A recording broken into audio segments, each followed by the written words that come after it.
मी आपल्या निदर्शनामध्ये या ठिकाणी एक बातमी या ठिकाणी आणू इच्छितो अध्यक्ष महोदय. मी आपल्याला सांगू इच्छितो की आम्ही महाराष्ट्रामधून येतोय आणि ज्या राज्यातून मी येतोय त्या महाराष्ट्रातल्या विदर्भ आणि मराठवाडा हा जो रिजन आहे हा शेतकऱ्यांच्या आत्महत्याचा रिजन म्हणून त्यानिमित्तानं ओळखला जातो. Marathwada and Vidarbha is known as farmer suicide region madam. त्यामुळे या निमित्तानं आपल्याला सांगू इच्छितो की खऱ्या अर्थानं शेतकऱ्यांच्या दृष्टीनं काम म्हणून या बजेटमध्ये अपेक्षित होतं. एक पेपरची बातमी या निमित्तानं मी आपल्याला आपल्या निदर्शनामध्ये आणू इच्छितो. महाराष्ट्रातल्या नांदेड जिल्ह्यामध्ये बिलोली म्हणून तालुका अध्यक्ष मॅडम, आणि या बिलोलीमध्ये मिनकी म्हणून गाव आहे. त्या मिनकी गावामध्ये संक्रांतीच्या नंतर एक आत्महत्या झाली. त्याच्यामध्ये राजेंद्र पैलवार आणि ओमकार पैलवार या पिता पुत्रांनी त्यानिमित्तानं आत्महत्या केली.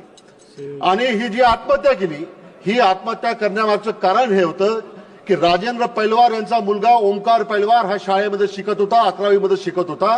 आणि या 11वी मध्ये शिकणाऱ्या मुलांनी त्याच्या वडिलाला शाळेकरता नवीन कपडे, शाळेकरता वही, नोटबुक्स आणि शाळेकरता लागणारा मोबाईल मागितला.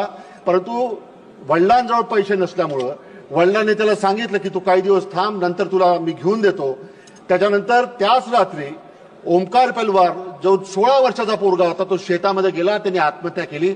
दुसऱ्या दिवशी त्याचे वडील राजेंद्र पैलवार हे शेतामध्ये गेले आणि त्यांनी पाहिलं की स्वतःच्या मुलांनी त्यांच्या शेतामध्ये झाडाला लटकून आत्महत्या केलेली होती. हे चित्र पाहून ज्या दोरीनी ओमकार पैलवार या 16 वर्षाच्या मुलाने आत्महत्या केली त्याच दोरीनी आणि त्याच झाडाला लटकून त्याच्या वडिलांनी सुद्धा आत्महत्या केली. याच्यापेक्षा दुसरी शोकांतिका ही शेतकऱ्याची कोणती असावी की एक साधी नोटबुक्स, शाळेचे कपडे आणि शाळेकरता लागणाऱ्या मोबाईल करता जर एखाद्या शेतकऱ्याच्या मुलाला आणि शेतकऱ्याला जर आत्महत्या करावं लागत असेल तर याच्यापेक्षा दुसरं शोकांतिका या देशामध्ये कुठली नसते.